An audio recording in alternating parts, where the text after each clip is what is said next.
Boa noite a todos. Nós estamos muito felizes com a presença de vocês. Quero dizer que o reino de Deus, ele é muito multiforme. Ele não tem barreiras, ele não tem divisões, não tem doutrinas, não tem estruturas, não tem placa. O reino de Deus somos nós, unidos. E eu sempre me alegro quando o povo de Deus está reunido em amor, louvando ao Senhor, estando na presença dEle. Eu vou deixar, não sei cadê o púlpito, não, mas eu vou pegar uma palavra aqui que todos vocês conhecem. É o Salmo 133.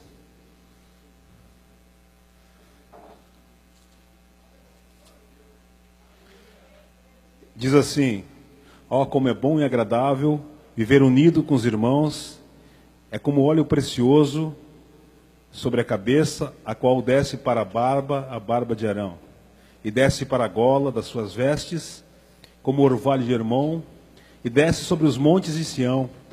Ali ordena o Senhor a sua bênção e a vida para sempre.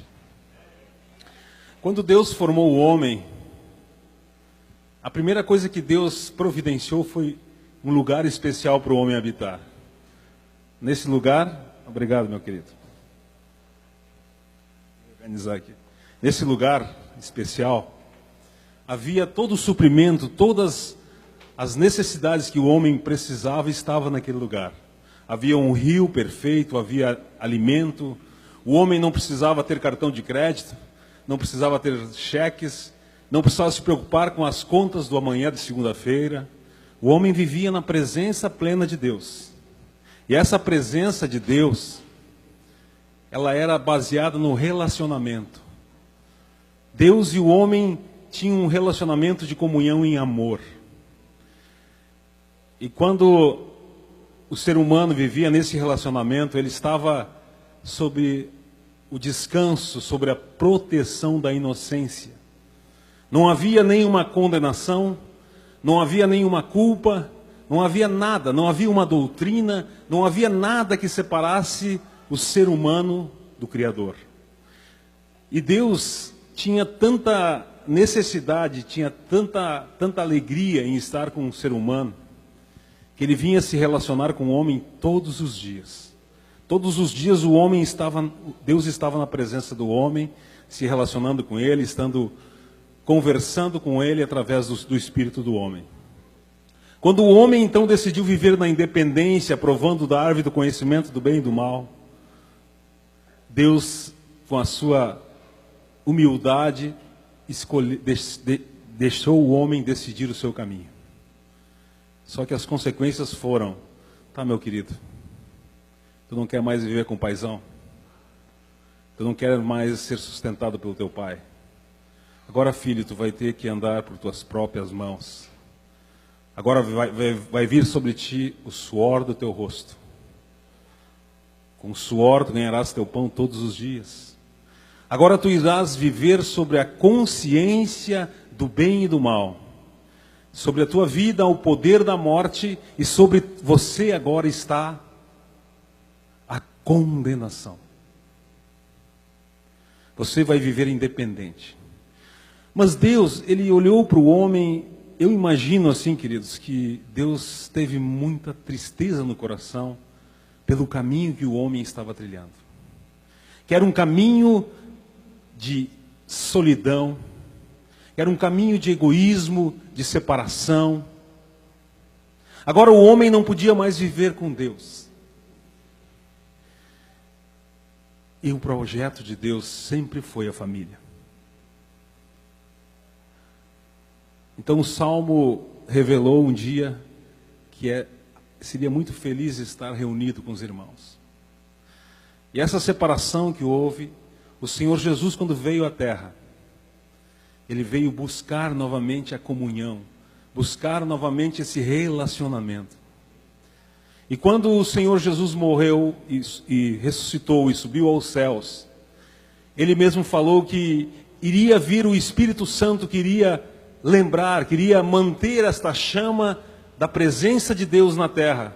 E qual que foi a primeira coisa que o Espírito Santo formou na terra, queridos? Foi no dia de Pentecostes, o Espírito Santo encheu uma casa com 120 pessoas, que era uma casa de 2 pisos, um cenáculo. Nesse lugar, o Espírito Santo envolveu aquelas pessoas tão profundamente que elas ficaram cheias do Espírito Santo, com línguas de fogo, e começaram a falar em outras línguas. E aquelas pessoas ficaram tão cheias do amor de Deus, tão profundo foi o coração deles envolvidos com a presença de Deus, que eles estavam totalmente desprendidos das suas coisas, e eles começaram a ter um relacionamento tão profundo, que eles eram capazes de vender uma casa, ou dar uma casa para um outro morar se não tivesse. A vida deles era uma vida de plena comunhão. Deus ama o relacionamento, Deus ama a unção de comunhão.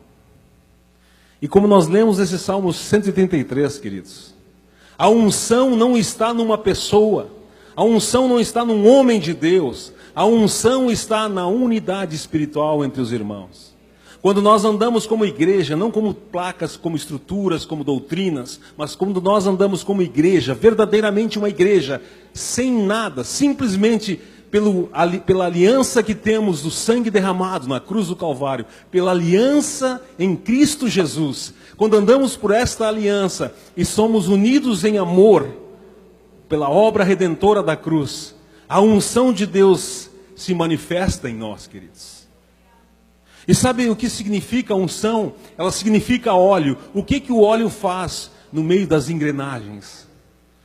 O óleo não deixa desgastar as engrenagens, para que elas continuem funcionando com o objetivo principal. Mas saibam, meus queridos, que qualquer projeto mecânico, onde tem o óleo circulando no meio das engrenagens, há diversos tamanhos e tipos de engrenagens. Então, dentro do ministério dentro da igreja, há diversos ministérios, há diversos dons que são regados pelo óleo do Espírito. E o óleo do Espírito não está numa pessoa, não está em alguém que está sozinho por aí. O óleo do Espírito está no viver unido com os irmãos. Quando nós andamos unidos uns com os outros, nós temos a unção de Deus. Sabe, queridos, eu aprendi muitas vezes que a unção de Deus está num homem que vai vir aqui para Paraubé, ou Sapiranga, ou seja onde for, e nós saímos correndo para receber a unção. A unção você não vai encontrar numa pessoa, a unção você vai encontrar no relacionamento espiritual de aliança de sangue com teu irmão. E esta aliança de sangue vai expressar o amor genuíno e puro de Deus na tua vida, que vai fazer de você alguém totalmente desprendido das coisas deste mundo para viver com teu irmão. Sabe, queridos, nós temos 2 pessoas na Bíblia que falam claramente da presença de Deus. Uma foi o jovem rico. O jovem rico chegou para Jesus e disse assim: bom mestre. Jesus olhou para ele: rapaz, bom só tem um Deus, mas eu tenho guardado os mandamentos, mestre. Então guarda todos os mandamentos. Mas o que mais eu tenho que fazer, mestre, para entrar no reino dos céus como tu tem pregado? O jovem rico olhou para os olhos do Senhor Jesus, e o Senhor Jesus mediu ele da mesma maneira que ele estava medindo. Se eu te medir com a mesma estrutura da lei, me considerando alguém superior por guardar a lei, Deus vai me medir da mesma maneira. Então Deus mediu o jovem rico da mesma maneira. Tudo bem, filho? Então faz o seguinte, falta só uma coisa para ti. Vende todos os teus bens e dá para os pobres. O que o rapaz fez? Ele saiu da presença do Senhor triste e foi embora. Não deu 1 centavo. E o Senhor pensou para ele, provavelmente a lição que o Senhor trouxe para esse homem: homem, tu estás vivendo pela tua soberba de querer fazer a obra de Deus por ti mesmo, pois tu não foi capaz de guardar o primeiro mandamento. A tua riqueza está acima do Pai, acima de Deus. Porque se tu colocasse Deus em primeiro lugar, tu iria me obedecer e venderia todos os teus bens para me seguir. Tu não conheceu o reino de Deus. Tu conheceu a religião. Tu conheceu a estrutura religiosa. Mas tu não conheceu o Pai que habita na eternidade. Tu precisa conhecer o Pai. Aí nós encontramos uma outra situação logo depois de Lucas. Nós encontramos Jesus indo para uma cidade. Jesus vai vir para Paraubé. Mas aqui em Paraubé tem um cara, um cobrador de imposto, xarope. Além de ser chato por cobrar imposto, ele é corrupto. Ele quer cobrar mais, ele quer levar vantagem, ele quer cobrar propina para você ter o teu negócio. Ele quer ter dinheiro, cobrar dinheiro de você, para você continuar a tua vida profissional. Esse homem, ninguém gostava dele na cidade. Ele era um homem extremamente corrupto. Mas esse baixinho, um dia disse, vai passar Jesus na cidade, em Paraubé. Eu vou ter que achar esse Jesus. Eu vou ter que ver ele. E daqui um pouco ele pensou, como eu vou ver se eu sou baixinho e tem a multidão? Ele subiu no sicômoro. E quando ele subiu nesse sicômoro, ele estava vendo Jesus chegar. E de repente, uma coisa que ele não esperava, meus queridos. Jesus olha nos olhos dele. O povo começou a dizer, Jesus olha nos olhos dele. E diz, Zaqueu, hoje eu vou jantar na tua casa. O povo começou a dizer, esse homem, Senhor, justamente esse cara mais xarope, mais corrupto da cidade, é nesse que tu vai jantar nesta noite. E o Zaqueu ficou impressionado. E o Zaqueu então desceu da árvore correndo e foi jantar com o Senhor. No meio da janta, o Zaqueu disse, Senhor, eu vou dividir todos os meus bens. Eu vou dar 4 vezes mais a todos aqueles que eu roubei. O Senhor olhou para Zaqueu e disse, hoje entrou salvação nessa casa. Sabe, queridos, não foi a lei, não foi o julgamento sobre a vida de Zaqueu que transformou o coração dele. O que transformou o coração de Zaqueu foi que ele recebeu o amor de Deus que talvez ele nunca foi amado por ninguém. Ele foi uma pessoa talvez que foi tão sozinha, tão com medo do amanhã, que ele se tornou um ladrão, porque ele precisava ter dinheiro, porque ninguém ia ajudar ele. E um dia, e de repente, naquele sicômoro, ele se encontrou com o amor de Deus, com o amor do Pai. E o amor de Deus transformou o coração dele. Não sou eu, queridos, que vou mudar o teu coração. O teu coração vai ser mudado quando tu encontrar o amor do Pai. E o amor do Pai está no relacionamento com Ele e com os teus irmãos. Infelizmente, 300 anos depois de Cristo, Satanás criou uma estratégia romana, clerical, para destruir o relacionamento do povo de Deus. E começou a criar regras, estruturas, doutrinas, que jogaram as pessoas longe de Deus, tendo uma visão de que Deus é um Deus de ira, um Deus de condenação. Mas, querido, quando Deus olha para você, Ele vê a obra redentora da cruz. Não importa o que você é, o que você deixou de ser, o que você vai ser. Quando Ele olha para você, Ele vê você redimido na cruz. Ele vê a tua alma vivendo na eternidade com Deus. A eternidade está... A terra toda, o universo todo está inserido na eternidade de Deus. E quando Deus olha para você, Ele vê você como um projeto eterno dele, para viver eternamente com Ele, no novo céu e na nova terra que Deus tem preparado para você. Mas nós somos tão pequeninos, temos uma estrutura, uma cultura religiosa tão estruturada em nosso coração, que somos julgadores, a tal ponto de jogar os nossos irmãos para os porcos e para as nossas pérolas preciosas, para os porcos que vêm e nos dilaceram. Meu querido, nós precisamos mudar o nosso conceito religioso e precisamos acabar com a nossa doutrina evangélica, acabar com a nossa estrutura religiosa que nos separa de nos amarmos uns aos outros, como Jesus amou Zaqueu e que transformou o coração daquele homem. E não só mexeu no coração, mexeu no seu bolso, porque ele deu a metade dos seus bens para os pobres.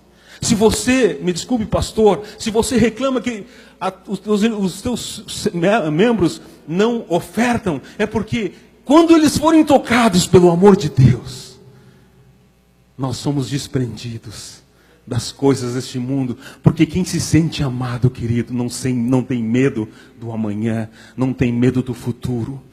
vive o presente e oferta com todo o carinho, porque sabe que Deus o ama.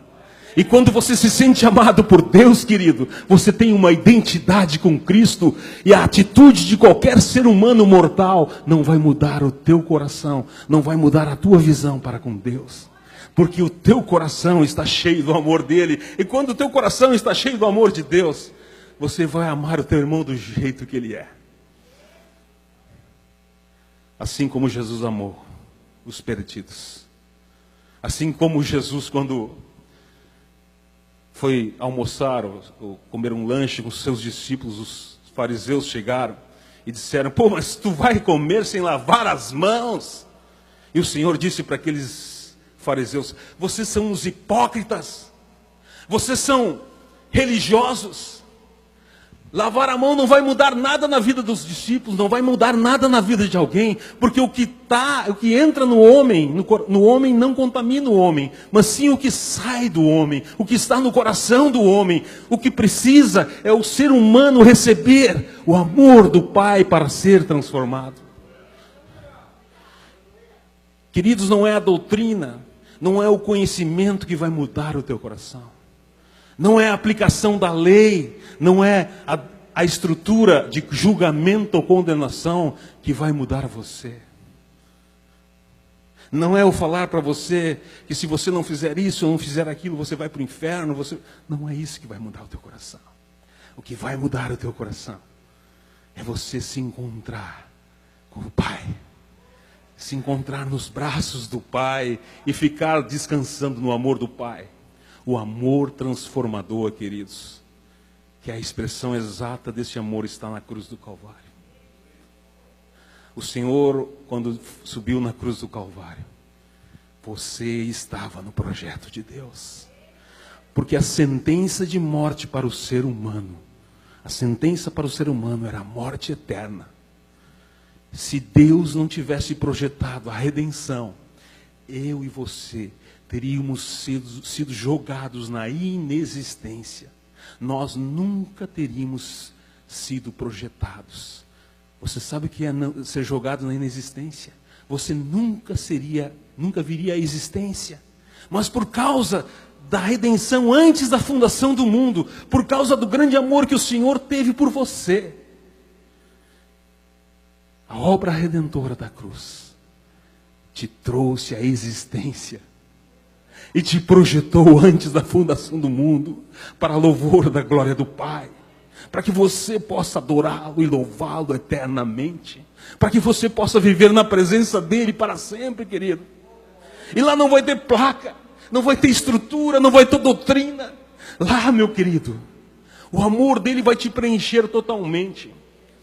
Porque o maior problema da humanidade, queridos, é que as pessoas estão carentes de ser amadas. Porque você e eu fomos feitos para ser amados por Deus. Quando nós perdemos a essência de receber o amor de Deus, nós somos infelizes, miseráveis. E buscamos preencher o nosso vazio com tantas coisas fúteis. Mas Deus quer te encher com o amor dele. E esse amor, querido, transforma o teu coração. Esse amor vai fazer você como um Zaqueu. Que quando o Senhor saiu da casa do Zaqueu, ele nunca mais foi a mesma pessoa. Agora ele sabia que o Pai amava ele. Sabe, querido e minha querida, quando você souber, ou se você sabe que Deus te ama, não é dificuldade física, não é dificuldade econômica, não é crises que possam enfrentar no dia a dia, nada vai te separar do amor dele, porque quando você se entrega para o amor de Deus, sabe o que acontece com você? Acontece que fala em Efésios, você é jogado para os lugares celestiais, e nem a morte, nem a vida, nem principado, nem potestade pode ir contra você, porque o amor de Deus te uniu a ele. O véu da separação foi rompido na cruz do Calvário, e agora você é um só com o Senhor. E você pode declarar: se Deus é por você, quem será contra você, querido? Não é o câncer, não é a pobreza, não é a rejeição, não é nada. Talvez você nunca recebeu um abraço do teu pai terreno. Isso te fez separado do Pai eterno. Porque o que Deus queria é que teu pai fosse uma referência para tu entender o amor paterno. Mas talvez o inimigo destruiu isso na tua vida. E talvez o teu coração hoje está sentido, magoado. E você não consegue te entregar para Deus. Você tem medo de entregar o teu amor para o Pai. Mas saiba, meu querido, que quanto mais você receber o amor de Deus na tua vida, mais o amor de Deus vai fluir através de você e vai contaminar, contagiar as pessoas que estão ao teu redor. Glória a Deus. É isso, queridos, eu não vou muito longe. Deus abençoe a todos. É uma alegria muito grande estar aqui com vocês. Estou muito feliz, queridos. Deus abençoe a todos, aos pastores que estão aqui. Graça e paz do Senhor Jesus. Amém?